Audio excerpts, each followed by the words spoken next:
बिस्मिल्लाहिर्रहमानिर्रहीम। कुछ स्कूल वालों का कहना था कि हमें आप सीन की बनावट बनाना सिखाएं, तो आज मैं थोड़ा सा सीन की बनावट के बारे में समझाऊंगा। तो सीन की बनावट हम किस तरह बनाते हैं।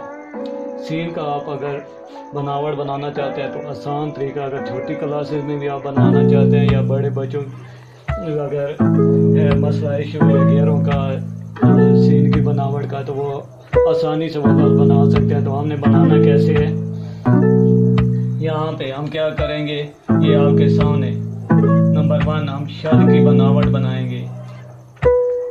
इसके बाद नंबर 2 हमने क्या करना है कि ये देखिए छोटी ब्रैकेट की तरह हम इसे छोटी ब्रैकेट आप बनाते हैं, छोटी ब्रैकेट का प्लस इस्तेमाल करेंगे।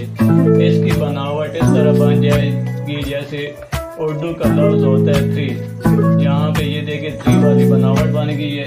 अब इसे हमने किस तरह लफ्ज की बनावट देनी है। अब यहाँ पे एक चीज़ आप याद रखें कि जब भी घेरे वाला कोई भी अल्फाज बनाए तो वो बाकी लफ्ज अगर लाइन पे चलते हैं, कुछ लफ्ज ऐसे हैं जो थोड़ा सा लाइन से घेरते हैं, तो घेरा जो है वो सिर्फ लाइन के नीचे से गुजर गया है।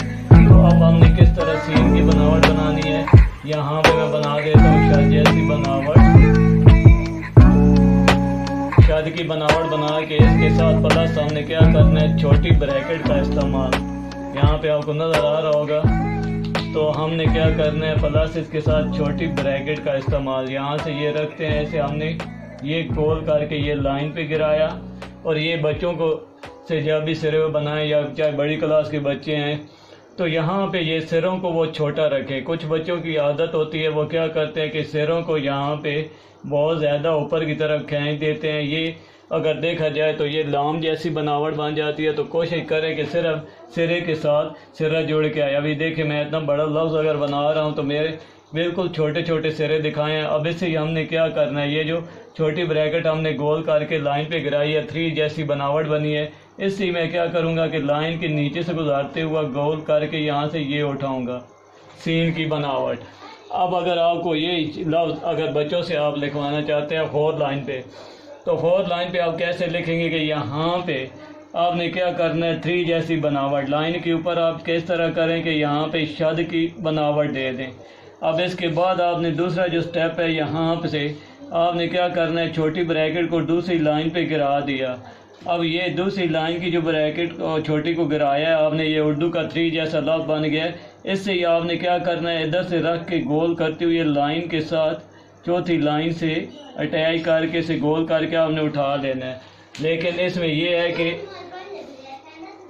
आपने ये लफ्ज़ दूसरी लाइन से उठा के यहाँ पे ये देखें स्पेस आ रही है, यहाँ पे ये लाइन है, तो यहाँ पे इसे ऊपर उठा के छोड़ देना है। ये बन जाएगी सीन की बनावट। हमने किस चीज़ का, पहले नंबर 1 हम शद जैसी बनावट बनाएंगे, अल्लाह के नाम पे जो शद की बनावट, प्लस हमने इसके साथ छोटी ब्रैकेट को अटैच किया। फिर इसी के साथ हमने ये देखिए इसकी बनावट बन गई 3 की तरह। फिर ये जो घेरा है यहाँ पे ये 3 का खम आ रहा है, इससे ही हमने क्या किया कि इसमें खम आ रहा था, इसी गुलाई को हम लेके चले आगे गोल करके लेके आए इसी तरह यहाँ पे। तो आप देखेंगे खुद ब खुद ये घेरे की बनावट उसी तरह जिस तरह हम चाहते हैं कि हमारा खूबसूरत घेरा बन के आए, उसी हिसाब से ये हमारा घेरा गोल होता हुआ बन के आया है। ये दोबारा मैं फिर लिख देता हूँ आगे सीन की बनावट। इधर से रखा गोल करके गिराया, यहाँ से ये रख के गोल करके हम यहाँ से ये उठाएंगे सीन की बनावट।